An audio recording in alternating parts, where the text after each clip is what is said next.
I want to introduce, I've got three guys here with me. Ray Clark, who did shows as Mick Williams. Who remembers Mick Williams on Caroline? Yeah, there's a guy. He remembers him. Mick Williams, or Ray Clark as he is now. And he's been, when he left Caroline, he worked for Radio Essex, or BBC Essex. Quite a few actually, Invicta and Essex FM and Breeze and BBC Essex and KDKA in America and 2UE in Sydney and... Sydney? Yeah, I used to do a regular bit for them and I still do. I'm the sort of voice of Britain for KDKA in Pittsburgh, which is the world's first radio station.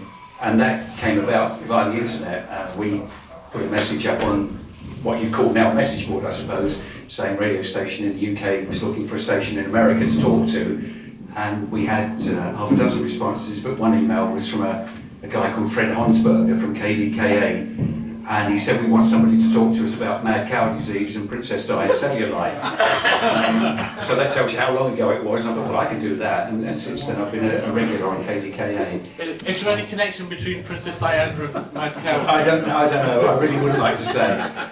But yeah, over the years, quite a few stations. I was involved with Tyndall as well and set up North Norfolk Radio. But you know, like many of the commercial stations now, they're. Well, it's a story for another day, perhaps. We just best talk about Caroline today. Well, we don't mind mentioning other stations as well. I've also got here another Alan Turner and Kevin Turner. Alan Turner is an original. Can you hear me? He's an original going right back to 1964 when he was actually on board the Fredericia when it sailed around the coast, right past the Isle of Wight and up to the Isle of Man. And earlier than that, Easter, yeah. Well, perhaps you could tell us all about your little voyage and a few things about yourself, really, because you gave it all up, didn't you? I mean, it's a shame, but never mind. I left in '65 to start another station. Things were not going well with Caroline in '65. Solomon appeared on the scene. And he introduced a lot of changes which didn't go down with the broadcasting staff at all well. And so there were 4 of us on the ship who got a lot of experience in broadcasting before Caroline started. And we decided to start another radio station, which was all up and ready to start running until the backers got wind of the Marine Offences Bill. And they slowly pulled out. Happens. Yes, it is a surprise. Yes, but it was a unique experience. Something which, when I got my background in broadcasting, in the Forces Broadcasting Units out in the Far East. And when I came back to the UK in the early '60s, there were quite a few embryonic stations trying to get off the ground. And I did about 4 or 5 auditions for various stations. But of course, they were all starting, or trying to start, ashore. And when I met Ronan in London, quite by chance, as a matter of fact, his idea was so brilliantly simple that he said, we're just going to sail outside for 3 months and do what we like. And we did. And that's all history now. Anything else? Well, I can think of others. Anybody got any questions? When was you? I can't remember, was it towed around or did it sail around? No, we sailed under our own steam. Sailed. Yeah. Steady 12 knots. Yes, Alan? I remember listening. When was your first broadcast and how did you actually feel being one of the first people actually to broadcast from Caroline? That was in the early days during April of '64. Were you actually on when it launched on Easter Sunday? Were you part of the original crew with Chris? I was ashore. You were ashore, but you were involved in it. Yes. Involved at the time. Because when I met Ronan, the ship hadn't left Grenoble at that stage, and after I explained to him, you know, what experience I had with the commercial broadcasting, I sold airtime, I produced programs, I presented programs, made the tea. And he said, can you go up to Harwich, because the ship is due to leave Grenoble very shortly, and he said, I want you to go on board and get things organised. And in the early days there were very few of us there. There was Uwe Sjöström and Jan Gunnarsson, the two Swedish radio engineers, myself, Simon D, Doug Carr, Canadian, Chris Moore had gone ashore by then. He was only on the ship for a couple of days after it arrived at Harwich. He came round with Simon on the ship from Lenore. And so we were hard pressed because Simon and Doug Carr couldn't or wouldn't operate the panel. And so I got delegated to that job. And it was some time before I started doing a lot of regular broadcasting. Happy days. Who was on board with you when you sailed down the coast? Tom Lodge, Jerry Layton and myself. Just the three of them? Yeah. And when did you change from panel operator to self-operator? Gradually, once we reached the Isle of Man, during the summer of '64, gradually went over to self-op. But even then there were still people that came on board who couldn't operate a panel. Some people just don't have the ability to do that. Because it was a very labour-intensive job at the time, because originally the studio, which anybody who's ever seen any photographs of the original studio, there was the control room with the main panel, and we had 3 Ampex tape machines and 2 turntables, and a tiny continuity studio, which you may have seen photographs of. And the original plan was that all the programmes were going to be recorded in London, brought out on reel-to-reel tapes and played on the ship. And there will be somebody like myself doing my own shows, doing continuity work as well. But that didn't work because we had, in the early days, a small river tug as a tender, which often used to come up to the ship and couldn't get alongside because of the sea state. And they weren't going to risk throwing the tapes across in case they went into the sea.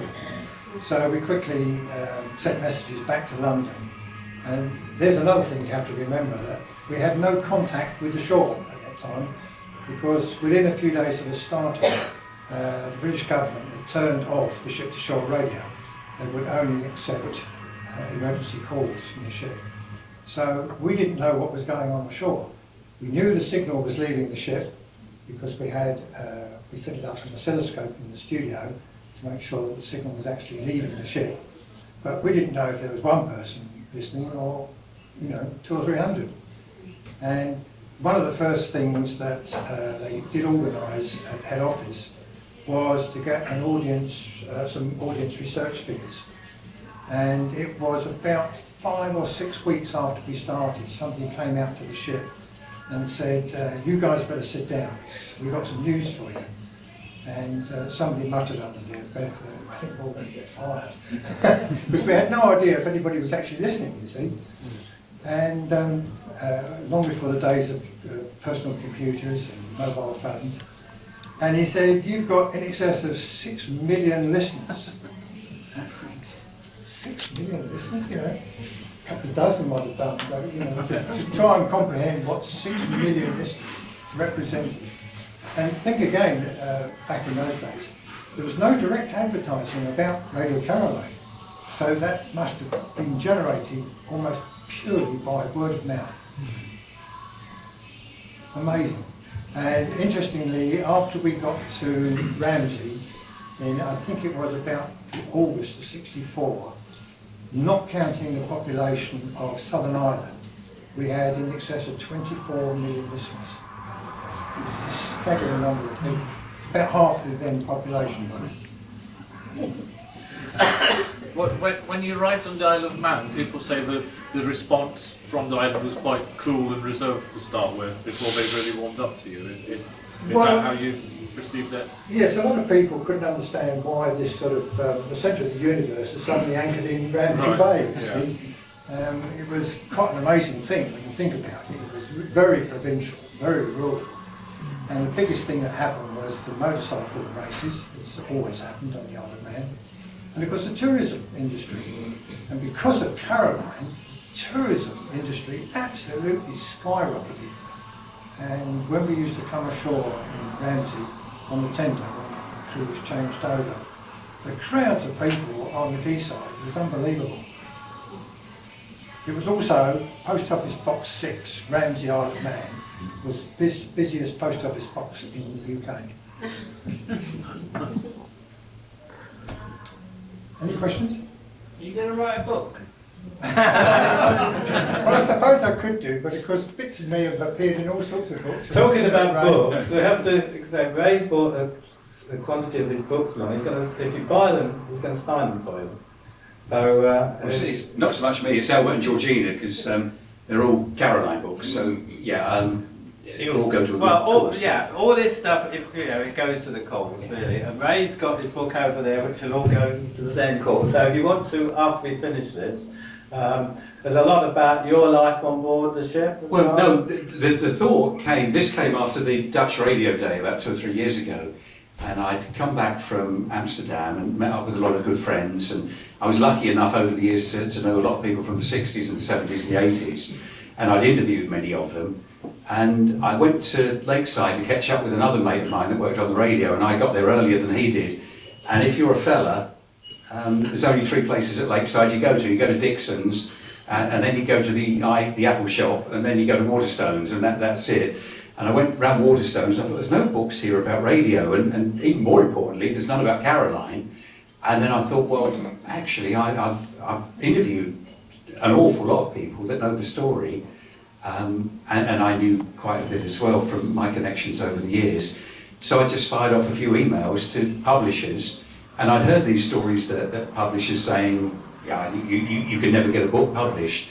And I fired off 6 emails, and 4 of them came back straight away and said it's a good idea, but not for us. And these were big-time publishers. And then I sent another one to a publisher based in East Anglia who really got the hots for it, asked me lots of questions, and I've never heard from him again since. And then the History Press, and I thought I'll go to them, and they really got excited about it. And I thought, well, this is good because I've got the story, I'd best write the book. And I interviewed a lot of people that I hadn't already interviewed, like Alan. Spent a nice day with Alan and his late wife down at Dartford, and we did an interview then. And lots of other interviews that I'd done and transcribed. And then other people that were important to the story. And sadly, I couldn't get to everybody, but it would just be, there aren't enough pages in the world to interview everyone. And I've purposely done it as the story in the words of the people that were there. And I don't think we're far adrift. I mean, nobody would ever know the true story of Caroline. Ronan wouldn't know the true story of Caroline if, bless him, he could remember it now. And people that were there know 2 people. 2 people could be in exactly the same position at the same time doing the same thing, and Kevin will agree here. And they both go off with different stories because they were told different stories, or they were doing it for different reasons. So it's impossible for anybody to write the authoritative story of Caroline, but in the words of those that were there, hopefully we've got reasonably close to it. But there will still be things, hopefully, that will still come out into the open in the future. What was interesting is a lot of the National Archive stuff that people like Chris Edwards, Offshore Echoes, have gleaned. And the BBC written archive in Caversham, that's an eye-opener, and you soon find out there were people within the BBC that really loved the pirates and admired what Caroline was doing.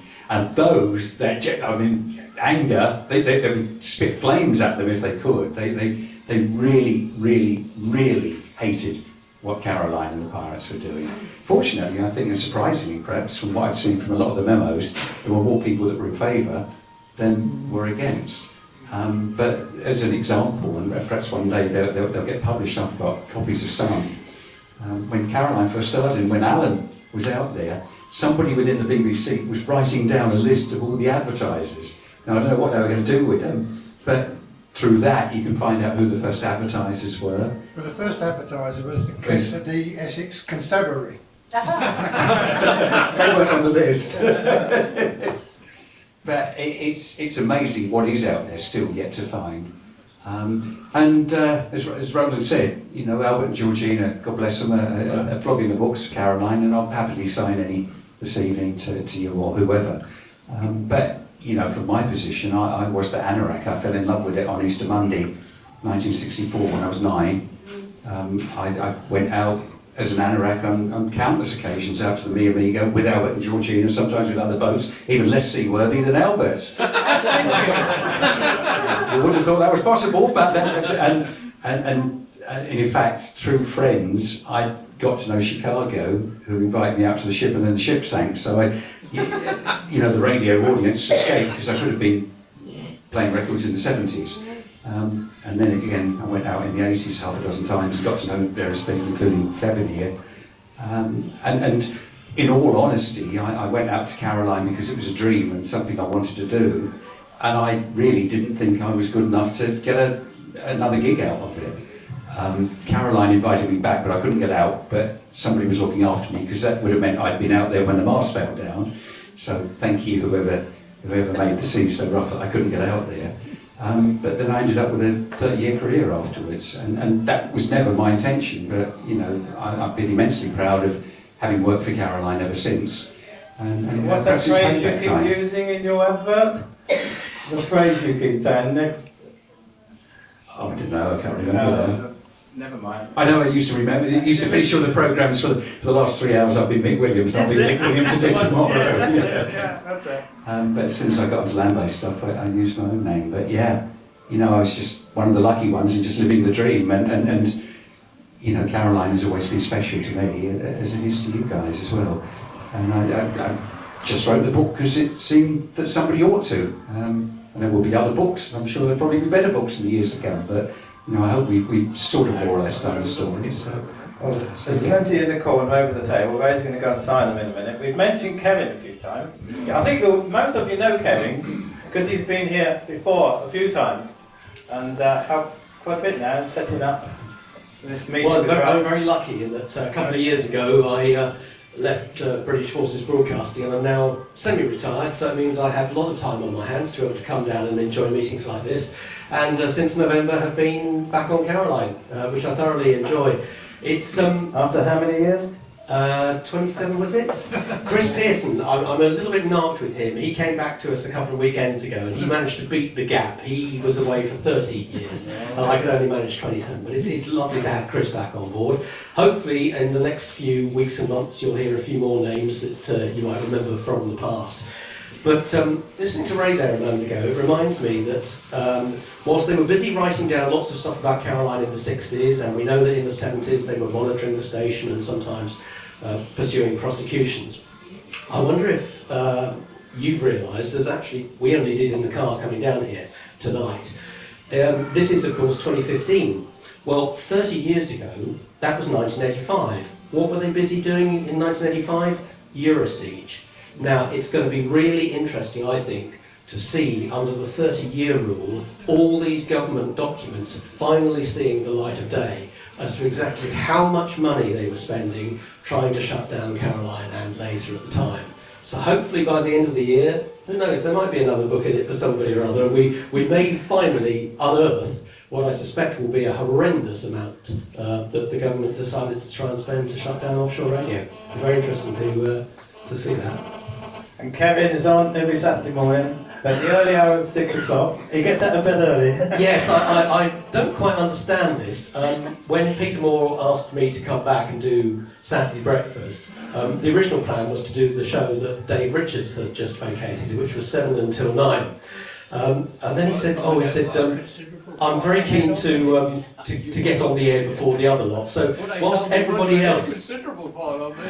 else's breakfast show on Caroline begins at 7 o'clock, for some reason I seem to have drawn the short straw and get on there at 6. But it's lovely to be back. And it's very enjoyable, and it was a great pleasure to be asked back. And Kevin just mentioned the files that obviously exist and the pieces of paper. And Albert just said, I bet they've got a great big file on me, and it's just... I had a letter from them once saying we have a considerable file on you. Well, at the Essex Police Museum, there's a letter that you wrote saying they ought to get their arse in the gear and not speak Caroline disc jockeys, but go out and collect criminals. And it's still there, so Albert, if you want to go and visit, your letter's there. This was what was smashed up. This was a pump of the man generator, which was smashed up by... Fuel injection pump. Which was smashed up by the Dutch raiding party. How many years ago?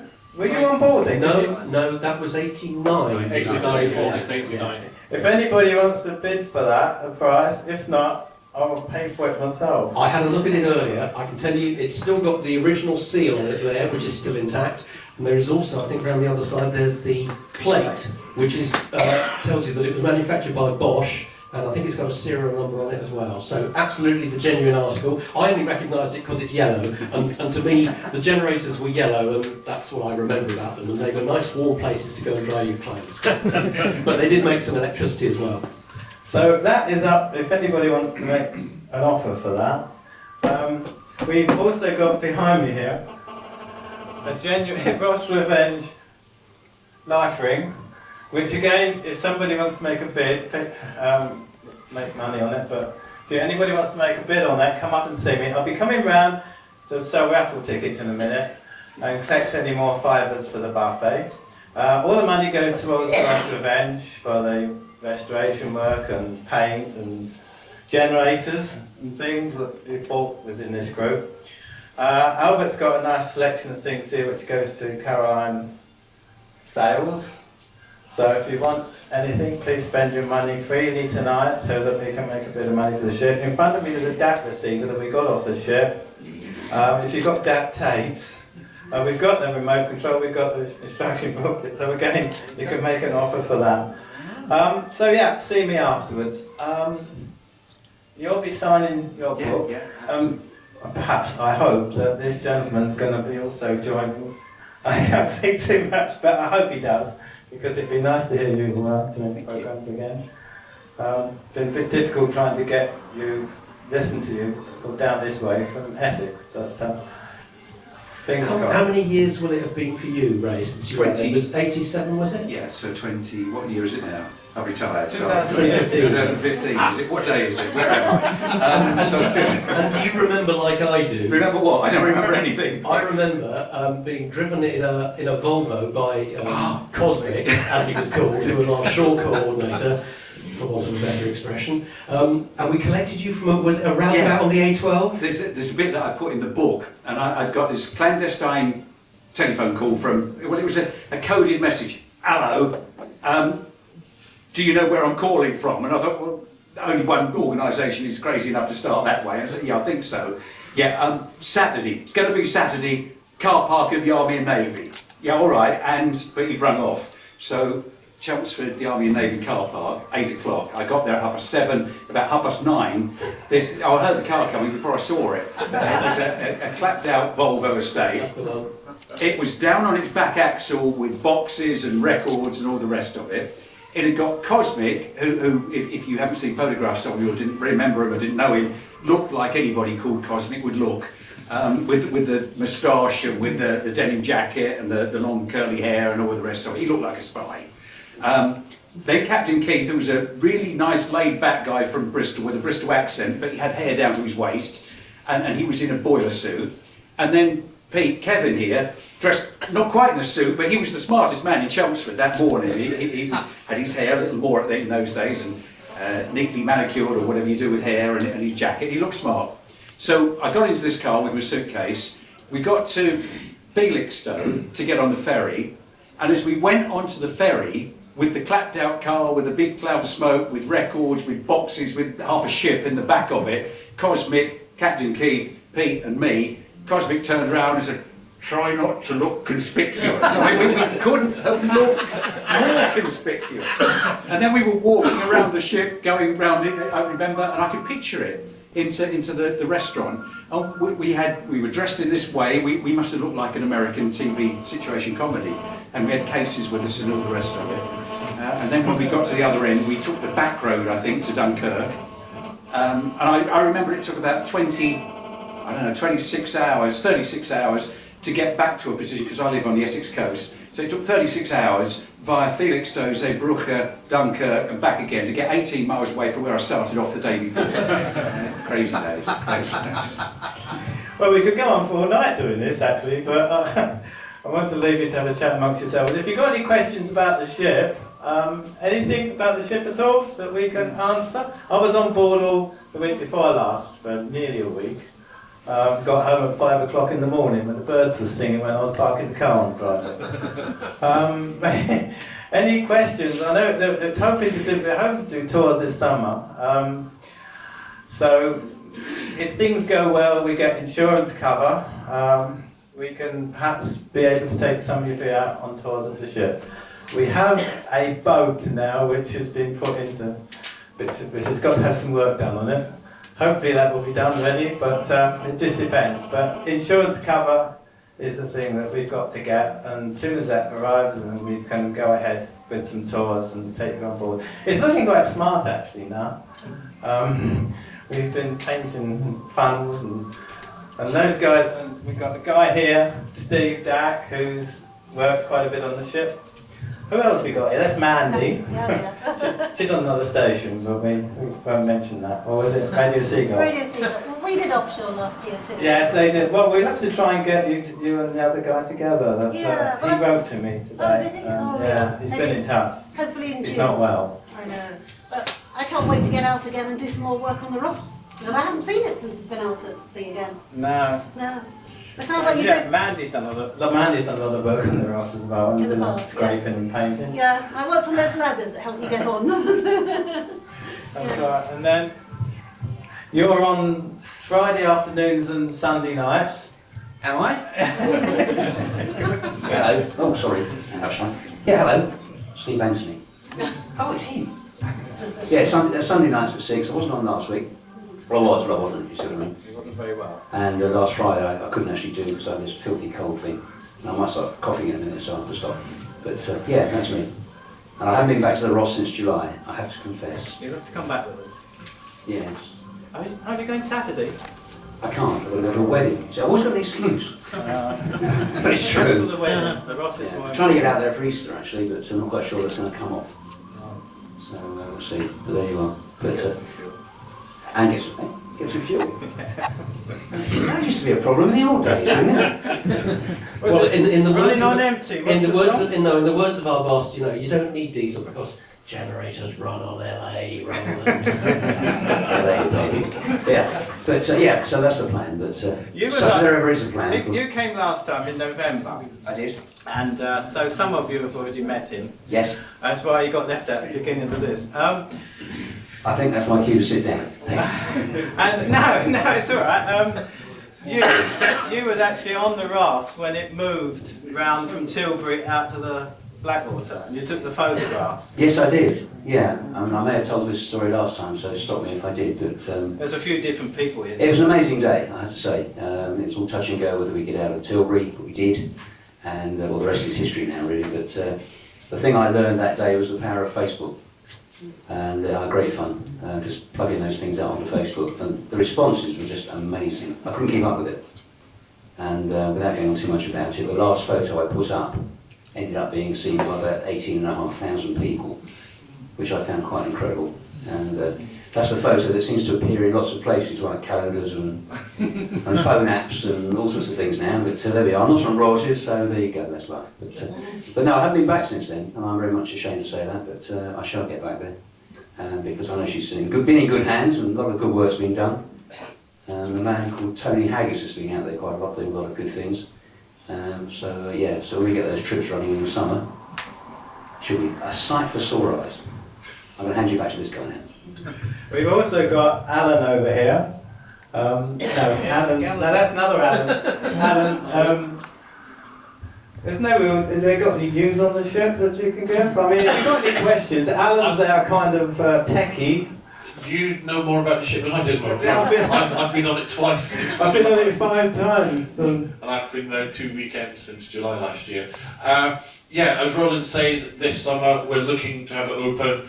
We're talking to several boat owners that do charter boats up and down the Blackwater. So it won't just be a couple of hours around the ship. You can take like a 6-8 hour cruise down the Blackwater from Malden on a proper licensed passenger cruise boat. They'll bring you out to the ship. Lots of arrangements put in place for that, but hopefully we can announce it this summer.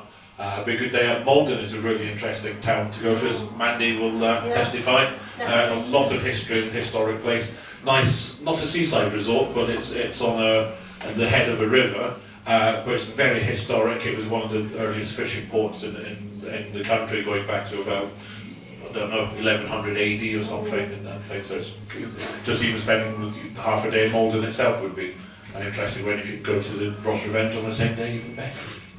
But apart from that, we're just maintaining, painting, repairing, renovating, and keeping the ship shape. And trying to look the piece, because we try and keep the ship manned as much as we can. Yeah. And while we're out there, we try and do a little bit of work, a little bit of painting and scraping, and make it look nice for when all the yachts go by. It's lovely when you can stand up on the deck and wave to the yachts going by.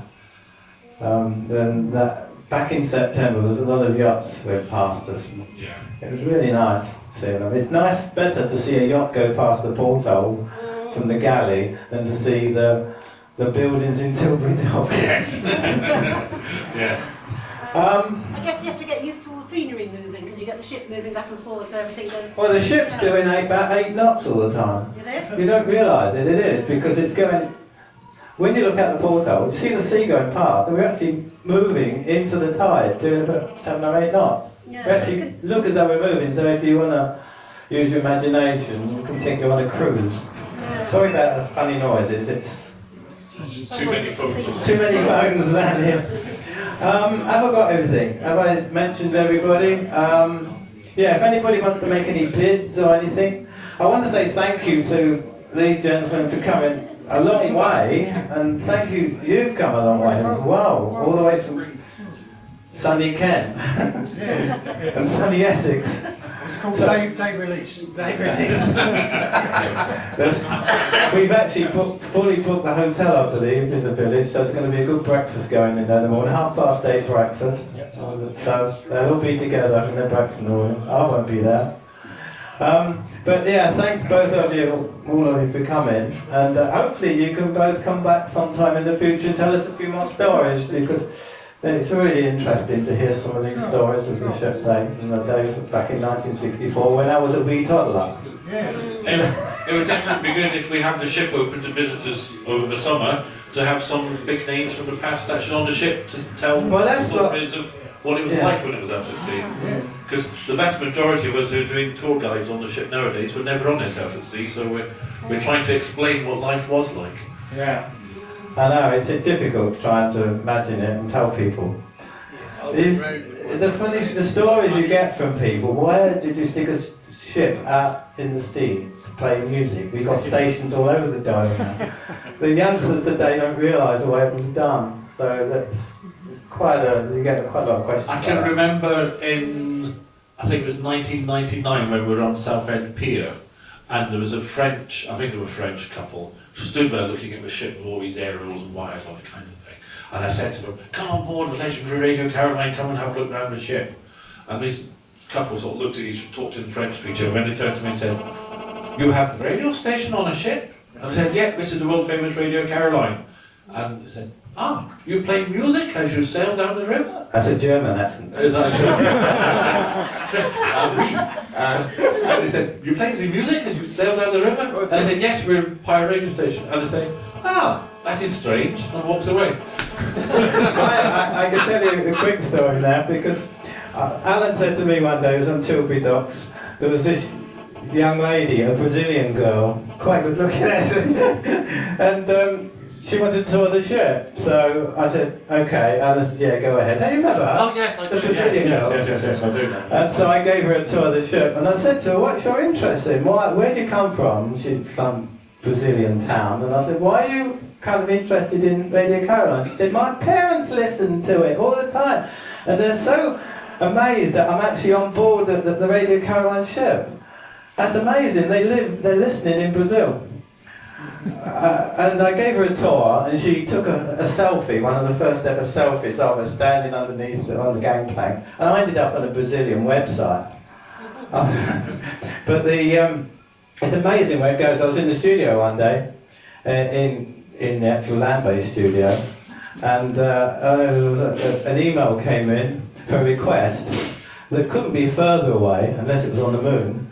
It was from the British Antarctic expedition on Antarctica down on the South Pole, and they got it relayed all around the studios, all around their speakers in the Antarctic. Was there lots of penguins listening? There was quite a few people listening, but I don't know about penguins. I'm going to shut up now. All right, German. So yeah, if you've got anything you want to know, I don't know, we'll try and answer your questions. And that's it really for now. I'm going to come around with raffle tickets now, so enjoy, have a good chat amongst yourselves, ask these guys questions, buy some of this guy's books over there, he's going to go over there now and sign them, and buy some stuff and buy my raffle tickets, and the raffle prize will be anything off of this stall that you want to take, probably have a couple of prizes, so you can just help yourself to anything from the stall. And also, if you want to buy this, it's unique. I had it hanging up on my front door last week. I've been cleaning it and I hung it up to dry, and the neighbours kept coming looking at it, thinking, what's that guy up to? Is it going to rain heavily? No, they kept looking and thinking, oh my God, no, what's that guy up to? More likely, yeah. Okay, that's... Sorry? It's alright, it's just something easy.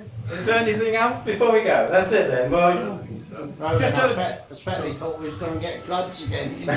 Had inside information or something. yeah, well, Romsey is quite famous. Last year during the floods, two of the fish swam out of the local water centre and swam down. One swam all the way down to Sotn, which was about 10 miles away, and the other one was found in a puddle in a garage about half a mile away. And they actually got these fish and rescued them and took them back to the centre. So, yeah, there's nothing to do with radio, so I'll shut up. Okay then, thank you very much everybody and enjoy the evening. Yeah, just we had a big order this week. Everybody says he thinks it's a record. £235 from a new listener in South Africa. Yeah. We could do with a few more of those. Or Caroline could. Yeah, 235 quid. What's the postage, Joe? Well, that's another story. I'm going to America in a few weeks' time to see some Caroline listeners over there. It's quite interesting, really. There's quite a few over there in Los Angeles. And 3 years ago, we were driving down the freeway into downtown Los Angeles, listening to Caroline in full quality stereo on the radio in the car. We also went to the Grand Canyon, and we were miles from anywhere, in the middle of the desert, the Mojave Desert. There wasn't a tower anywhere, and we was listening seamlessly to Caroline right across the desert. And it was nearly 100 degrees by that time, so modern technology. Anyway, I'll shut it up now. Go and buy something. Okay.